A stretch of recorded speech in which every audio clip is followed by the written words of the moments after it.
오늘은 하나님의 말씀에서 생명의 말씀 어찌할꼬 라고 하는 주제로 말씀을 같이 나누도록 하겠습니다. 오늘 사도행전 2장에 생명의 말씀 어찌할꼬 우리 모두에게 도전이 되기를 간절히 바랍니다. 하나님 앞에 세리와 신앙생활을 잘하는 바리새인이 기도하러 갔습니다. 기도하러 가서 바리새인은 평상시 하던 것처럼 너무나 익숙하게 하나님 앞에 나가서 찬양하고, 주님 내가 일주일에 2번씩 금식도 하고, 주님 내가 11조도 떼지 않고 드리고 하면서 하던 대로 그렇게 하나님 여기에서 찬양 드리게 하심을 감사합니다 라고 그렇게 기도를 하였어요. 그런데 세리는 사람들에게도 손가락질을 받고 또 예배에 나오기가 부끄럽습니다. 다른 사람들이 보는 것이고 또 질책하는 것이고 같이 있기를 싫어하는 것이고, 그래서 산쪽 구석에 가서 하늘도 우러러보지 못하고 마음을 찢으면서 주여 주여 주여 나는 죄인입니다, 나는 죄인입니다 라고 이야기하면서 제대로 금식도 하지 못했고 제대로 섬기지도 못하고 그것을 마음을 상해하면서 기도합니다. 그것을 보면서 바리새인은 나는 저 세리와 같지 않고 나는 하나님 앞에 이렇게 기도합니다 라고 이야기하죠. 그런데 하나님 앞에 기도한 그 두 사람을 향하여서 예수님이 말씀하시기를 하나님이 세리의 기도는 들으시고 받으셨다라고 그렇게 말씀하죠. 오늘 저는 우리가 이 자리에 너무 혹시 예배에 익숙해져 있는지 모르겠습니다. 또 우리의 마음은 놔두고 그냥 직분 때문에, 신앙의 연륜 때문에, 주일이기 때문에 와 계신지도 모르겠습니다. 그래요, 오늘 여기까지 어떻게 되었든 이 시간에는 주의 말씀 앞에 함께 듣기를 원합니다. 왜냐하면 오늘 주님이 왕이시고 주님이시다, 그리스도라 하시기 때문에 그렇습니다. 주님이 왕이시고 그리스도라고 이야기하면 우리 예배드리는 것이 달라질 수밖에 없어요. 여러분 이 자리에 오늘 클링턴이 와 있다든지 한국의 대통령이 와 있다든지 그러면 여러분이 그냥 있지 않습니다. 그렇죠? 모습이라도 한 번 더 거울 보고 한 번 더 가까이 오려고 하고, 여러분의 말이 무슨 말이든지 하면 한마디로 들으려고, 가까이 오면 손으로 만져보려고, 또 사인이라도 받아보려고 여러분의 마음이 그렇게 바꿔지는 것이죠. 그런데 우리는 만왕의 왕, 만주의 주를 섬기는데 오늘 그 말씀을 어떻게 듣는지 한번 보면 좋겠습니다. 예루살렘의 오순절에 수많은 사람들이 모였습니다. 순례객들이 모였는데 하나님의 성령이 임함으로 제자들이 하나님의 큰 일을 각 방언으로, 난곡 지역의 말들로, 외국 언어로 이야기하기 시작합니다. 도무지 보지도 못했고 경험해보지도 못했던, 듣지도 못했던 일들이 일어난 것이죠. 이 땅에 하나님의 가장 큰 일이 지금 일어나고 있습니다. 하나님이 우리를 창조하시면서 우리가 내 형상, 우리의 형상과 모양을 좇아서 사람을 만들자 그렇게 하셨던, 그래서 그 하나님이 우리 안에 들어오신 날이 바로 오순절의 성령 강림입니다. 그러니까 하나님의 역사적인 개입이시고 하나님이 우리의 인격 한 사람 한 사람 위에 머물러 있더라, 우리의 인격 한 사람 한 사람에게 찾아오신 날이 바로 오순절 성령의 사건이기 때문에 하나님이 가장 원하신 것이었고 우리가 가장 기대하던 사건이 바로 2000년 전에 오순절 사건을 통하여서 이루어진 것입니다. 한번 문을 열었기 때문에 그 은혜로 우리가 하나님 앞에 나가는 자는 하나님을 만날 수가 있는 줄로 믿습니다. 그 성령 강림, 그 성령의 강림은 우연히 된 것이 아니라고 그랬어요. 우연히 된 것이 아니고 어떻게 해요? 선지자들의 예언의 성취라고 했어요. 요엘 선지자를 통하여서 말세에 내가 내 영을 남종과 여종에게 부어주리니 말세에 내가 모든 육체를 가진 자들에게 부어주리니 자녀들은 예언할 것이고 젊은이들은 환상을 보고 나이 드신 분들은 꿈을 꾸리라 라고 하신 것은 성령은 예언의 성취였다. 또 하나 이 성령은 그냥 오신 것이 아니고 예언의 성취뿐만 아니라 죽으시고 부활하신 예수님이 하늘에 승천하셔서 하나님 보좌 우편에 올라가신 증표로 올라가셔서 아버지의 모든 대권을 다 받았습니다. 하나님의 우편, 보좌 우편이라고 이야기한 것은 하나님의 권능의 우편이고 하나님의 영광의 특별한 자리입니다. 그렇기 때문에 그 모든 권세를 다 가지고 그 우편에서 예수님이 통치하신 거죠. 그 통치의 증거가 뭐냐? 하나님께 성령을 받아서 너희 보고 듣는 것을 부어 주셨느니라. 그래서 성령은 그냥 된 것이 아니라 예언의 성취요, 예수님이 하늘에서 주와 그리스도가 되었다는 하나님 보좌 우편에서 온 우주를 다스리시는 만왕의 왕 만주의 주가 되었다는 표현이 바로 예수님이 이 성령을 받아서 이 33절에 그렇게 이야기하잖아요. 이 하나님이 오른손으로 예수를 높이심에 그가 약속하신 성령을 아버지께 받아서 너희 보고 듣는 이것을 부어 주셨느니라. 이렇게 성령이 오신 것은 예수님이 하나님께 받아서 우리에게 보내주신 것입니다. 성령이 임하심으로 우리에게 새로운 말세가 시작되었습니다. 성령이 오심으로 무슨 시대가 시작됐다고요? 말세가 시작됐어요.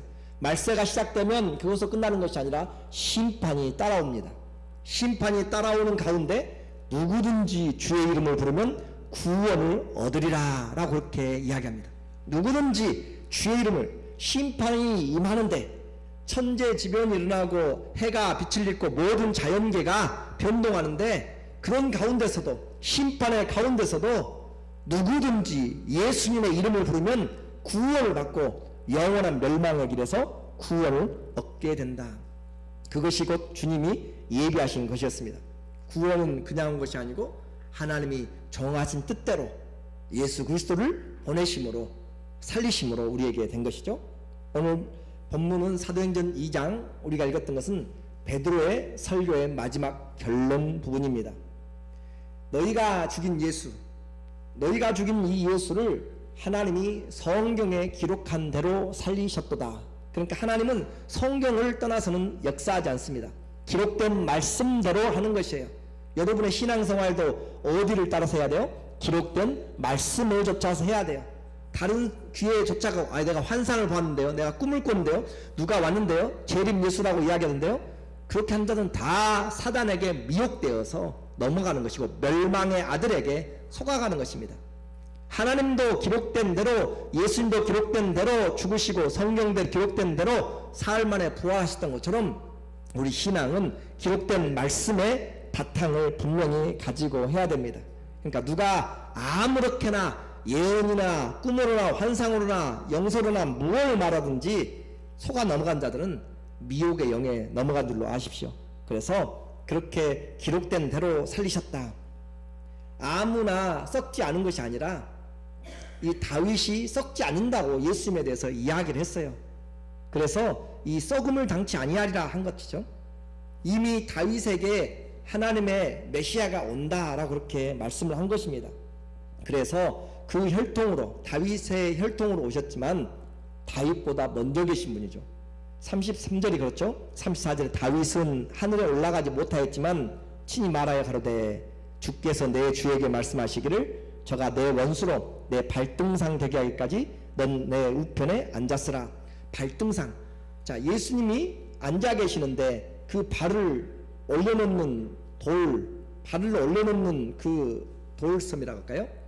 발등상, 그러니까 원수들을 발로 밟아서 이기는, 승리할 때까지 하나님 보좌 우편에서 대권을 가지고 왕권을 가지고 주님이 통치하시리라 그 말이죠. 그러니까 주님은 그 원수들이 다 무릎 꿇을 때까지 결단코 멈추지 않는다는 것을 말씀하고 있죠.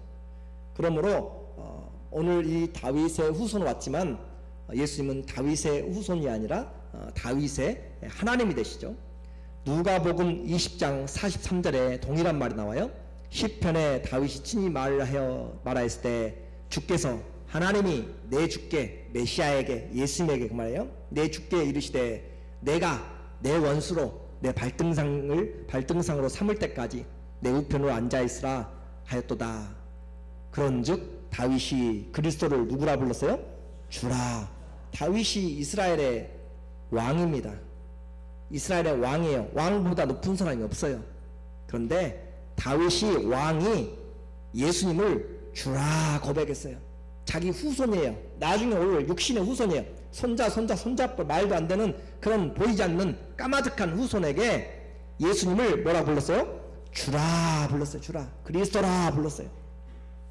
그래서 그 주님을 앞에 모시고 살았고 주님이 가시는 대로 그 말씀을 좇아 살았습니다. 주의 말씀이 생명보다 귀하다고 생각하였고 왕인 다윗이 예수님 앞에서 그렇게 예수님을 주로 모시고 살았다. 그래서 그가 겸손한 자요 그가 하나님의 마음에 합한 자입니다. 오늘 우리는 이제 성경을 잘 알아야 돼요. 성경은 그냥 우리의 지식이나 호기심을 좇아서 그렇게 쓰여진 것이 아니라 하나님의 구속의 이야기라고 그랬죠. 이 모든 성경의 중심은 누구라고 했어요? 예수 그리스도라고 이야기했습니다. 그래서 예수 그리스도를 잘 보아야 된다. 왜냐하면 그분이 왕이시기 때문에, 그분이 메시아이기 때문에 그분을 못 봐버리면 다 실패한 것이에요. 아브라함도 나의 때 볼 것을 보고 즐거워하였도다. 모두가 다 예수님을 보지 못하면 안 되는 것이죠. 누가복음 24장 40절에 보면 44절에 또 이르시되 예수님이 너희와 함께 있을 때 너희에게 말한 바 곧 모세의 율법과 선지자의 글과 시편에 나를 가리켜 기록한 것이 모든 것이 이루어져야 하리라 한 말이 이것이라고. 그러니까 예수님이 제자들에게 살아계실 때 이야기한 것이에요. 시편에 모세의 글과 선지자 예언서들 글들과 문학서의 글들과 율법서의 글들과 역사서의 글들 모든 성경이 나에 대하여서 예수님에 대하여서 기록된 것들이 다 이루어진다. 그래서 모든 성경 요한복음 5장 39절 시작.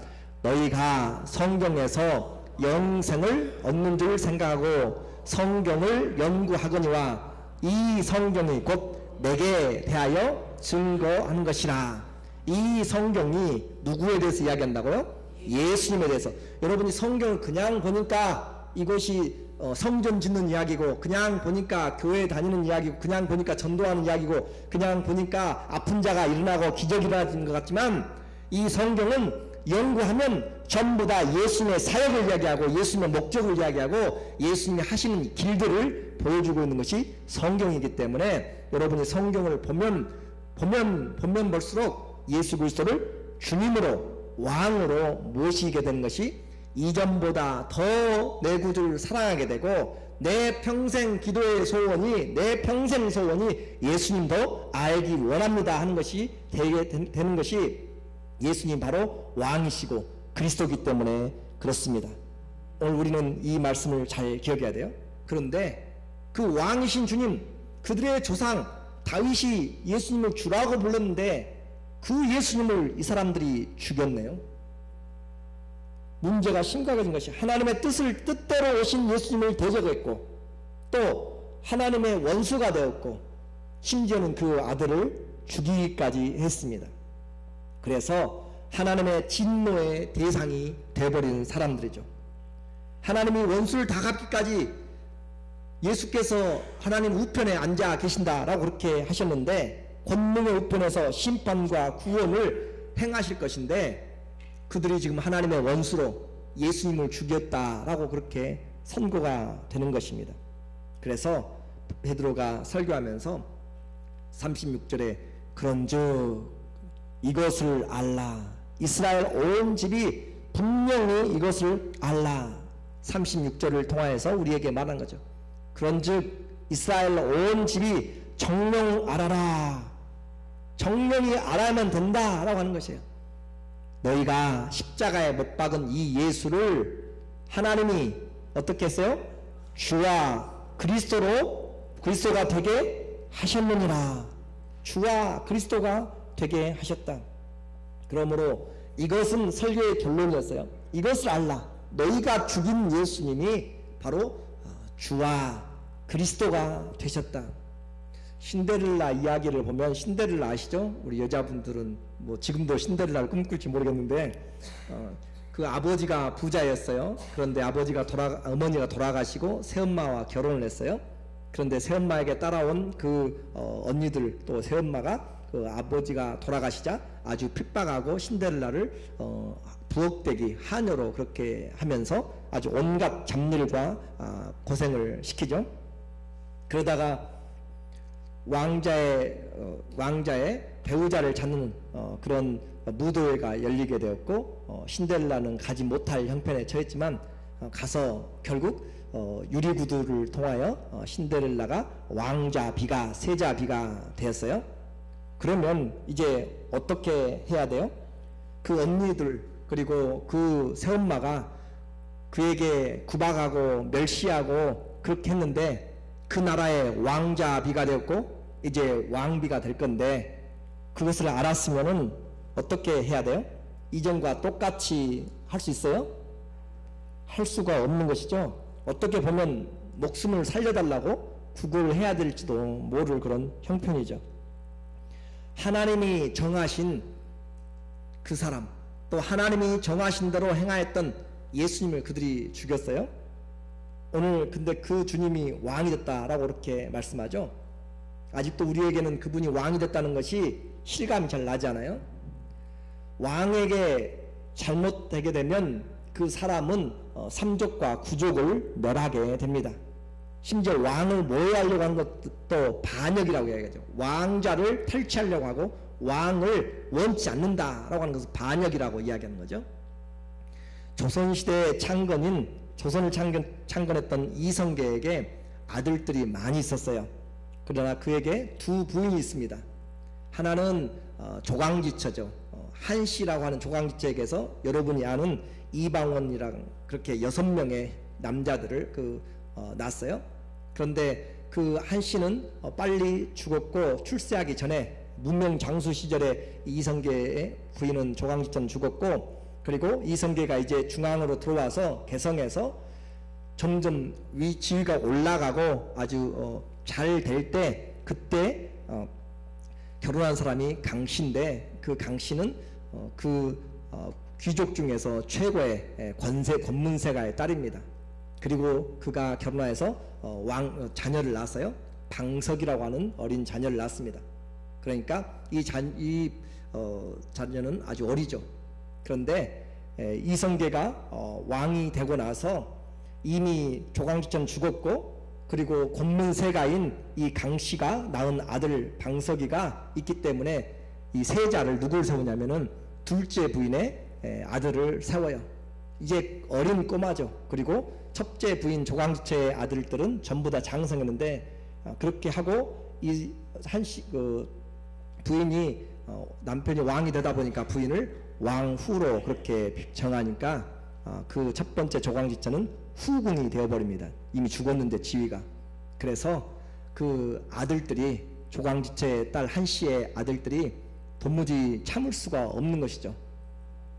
우리가 먼저 낳은 자고 또 더 장남이고 더 큰 자들인데, 그런데 자기 어머니가 후궁으로 그렇게 전락해버린 그것을 보면서 반역을 꿈꾸게 되는 거죠.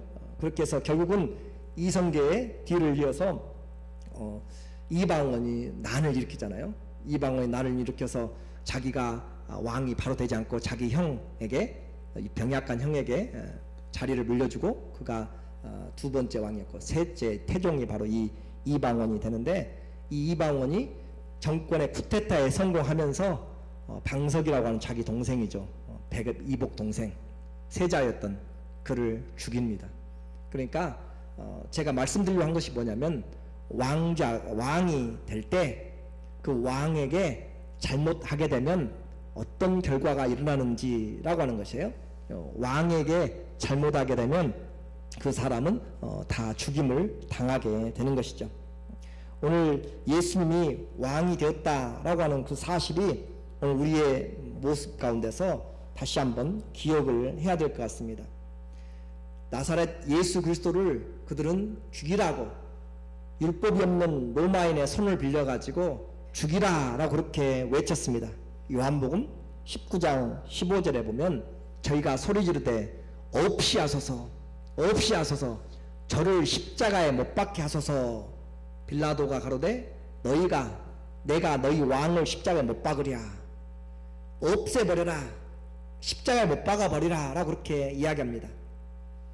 그렇게 이야기하고 마태복음 27장 24절에서는 그들이 그 피를 우리에게 돌리라 라고 이야기하죠.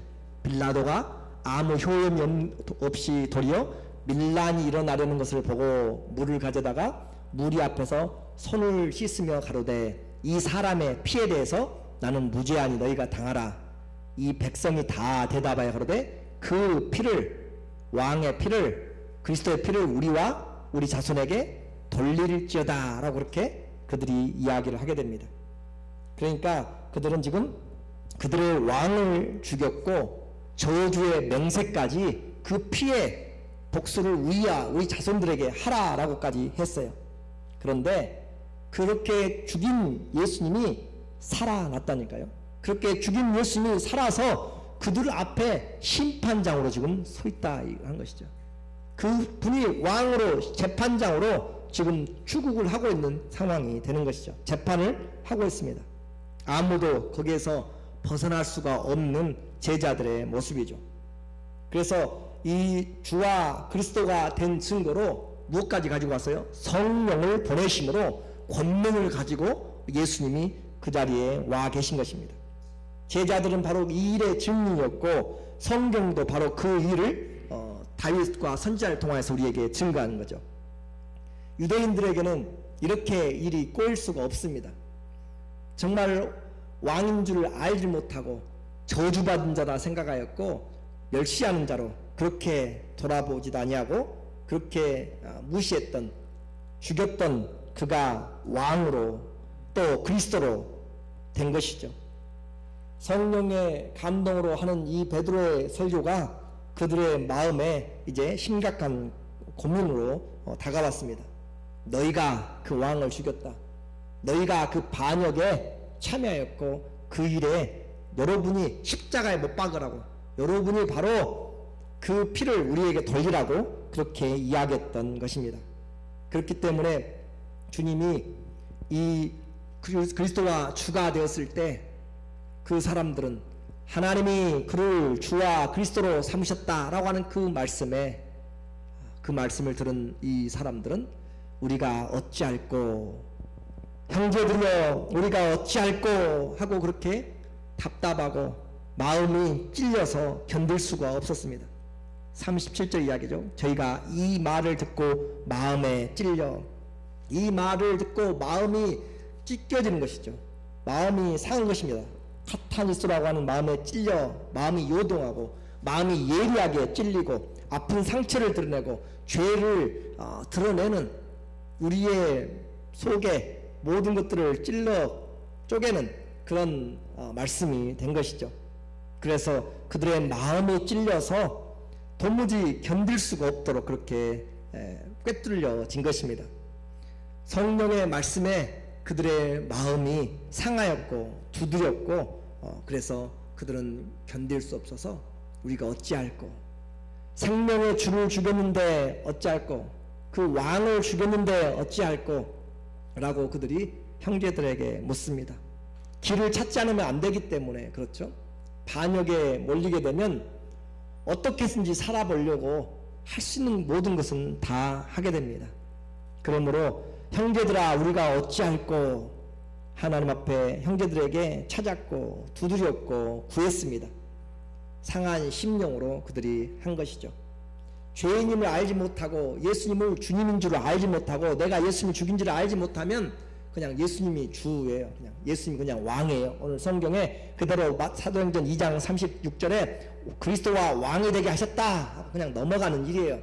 그런데 왕인 다윗이 그를 주로 모셨고 또 하나님이 그를 온 우주의 만왕의 왕 만주의 주로 또 그들을 구속할 오직 주님만이 그들을 구원할 구세주로 유일한 길로 유일한 진리로 유일한 생명으로 그리스도를 세우셨기 때문에 다른 방법이 없습니다.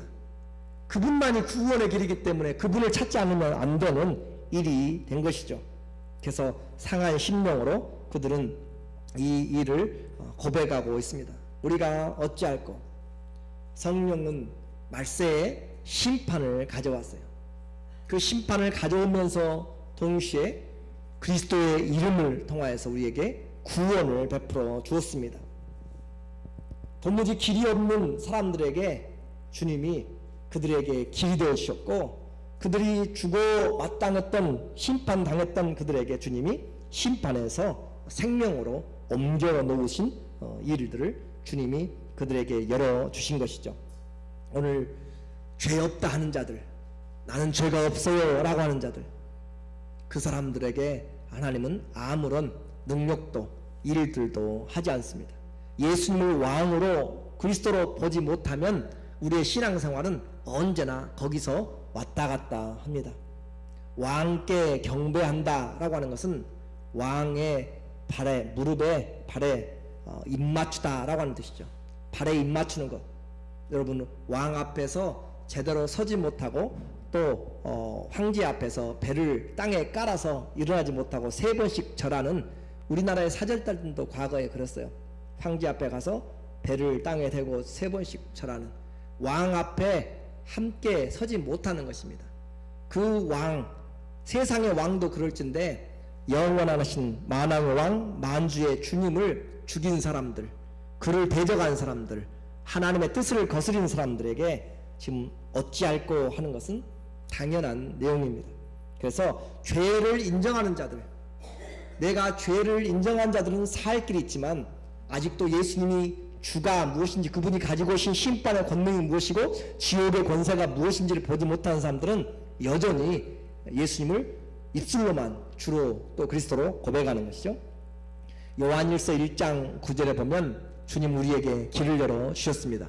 만일 우리가 우리 죄를 자백하면 저는 미쁘시고 의로우사 우리 죄를 사하시며 모든 불의에서 우리를 깨끗하게 하실 것이요.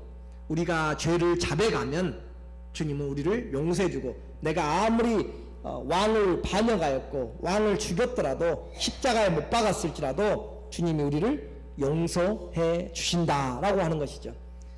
누구든지 주님 앞에 나오면 주님은 용서를 해 주시는데 나오질 않는 것이고 죄인인 것을 고백하지 않기 때문에 그가 심판에 이미 이르러지게 된 것입니다. 하나님은 이와 같은 구원의 길을 미리 약속하셔서 하나님이 그 사람들에게만이 아니라 누구든지 먼데 있는 사람에게도 39절에 보면 이 약속은 너희와 너희 자녀와 모든 먼데 사람, 곧 우리 주 하나님이 얼마든지 부르시는 자들에게 하신 것이라. 그 있는 그 사람들에게만이 아니라 먼데 있는 자들, 로마에 있든지 또 그들이 고린도에 있든지 그 어디에 예루살렘에 있든지 먼데 있는 사람과 상관없이, 또 시대적으로 세대가 지나가든지 어디에 있든지 상관이 없이 누구든지 주의 이름을 부르는 자는 하나님께서 구원을 해 주신다라고 그렇게 약속을 하고 계십니다. 그러므로 그 약속을 받은 자들에게 예수 죽인 죄까지 덮어주시고, 또 뿐만 아니라 그들에게 성령을 보내심으로써 거듭나게 하시고 하나님이 그 안에 내주하게 하시고 그들을 인도하게 하시고 연합하게 하시고 변화시키게 하시고 영원히 하나님께로 인도해 나가는 성령이 떠나지 않는 그 약속까지도 오늘 우리에게 주신다라고 하신 것이죠. 120명의 제자들에게만이 아니라 3,000명의 사람들에게도, 또 주님을 부르는 먼데 있는 사람들, 오늘날에도 주님을 부르는 자들에게 주님은 동일하게 초대교회 때 제자들에게 주셨던 그 성령, 동일한 죄사함, 동일한 성령을 우리에게 보내주신다고 이렇게 약속을 하고 계십니다. 그러므로 망설이지 말고, 이것이 성경의 약속이고 마음에 찔린 것을 우리는 무시해서는 안 됩니다. 심판 중에서 구원을 얻으리라 라고 그렇게 말씀하죠. 여러 말로 확정하면서 또 여러 말로 권하면서 베드로가 이 패역한 세대에서 구원을 받으라 말씀합니다. 오늘 결론적으로 말씀을 드리겠습니다. 그 말씀을 들은 제자들이, 사람들이 바로 세례를 받고 3,000명이나 주께 돌아와 제자가 되었다라고 하는 것으로 본문은 마치고 있습니다. 하나님의 말씀은 살아있습니다. 히브리서 4장 12절에 하나님의 말씀은 살았고 운동력이 있어서 좌우의 날선 어떤 검보다 예리하여서 우리의 혼과 영과 및 관절과 골수를 찔러 쪼개기까지 하며 우리의 마음과 생각들을 다 드러내서 하나도 감추인 것이 없이 다 드러냅니다. 하나님의 말씀은 살아서 우리의 영혼과 관절을 다 찔러 쪼개고 생각까지 죄악을 다 드러내고 감추어낸다, 찔러낸다 라고 하는 것이죠. 양심을 찌릅니다. 덮여놓았던 죄들을 다 드러냅니다. 주와 그리스도를 대적하는 그런 마음들을 말씀이 다 드러냅니다. 이제 어떻게 할 것인지, 예수님이 왕이다, 그리스도라고 그렇게 이미 선포가 됐는데 어떻게 할 것인지는 두 가지 길입니다.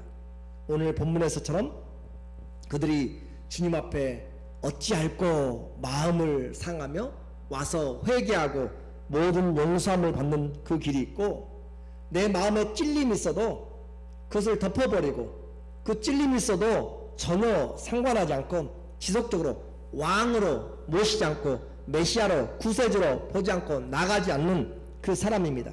그리고 뿐만 아니라 그 소리가 듣기 싫어서 그 말하는 사람을 죽여서 없애버리는 것이 바로 입을 막아버리는 것이죠. 사도행전 7장 52절에 동일한 마음에 찔린 사람들이 나옵니다. 스데반의 설교죠. 너희 조상들은 선지자 중에 누구를 핍박하지 아니하였느냐. 의인이 오시라 한 예고한 자들을 저희가 죽였고 이제 너희는 그 의인을 잡아 준 자요 살인한 자가 되나니. 저희가 스데반의 이 말을 듣고 어떻게 했어요? 마음에 찔려 저를 향하여 이를 갈거늘.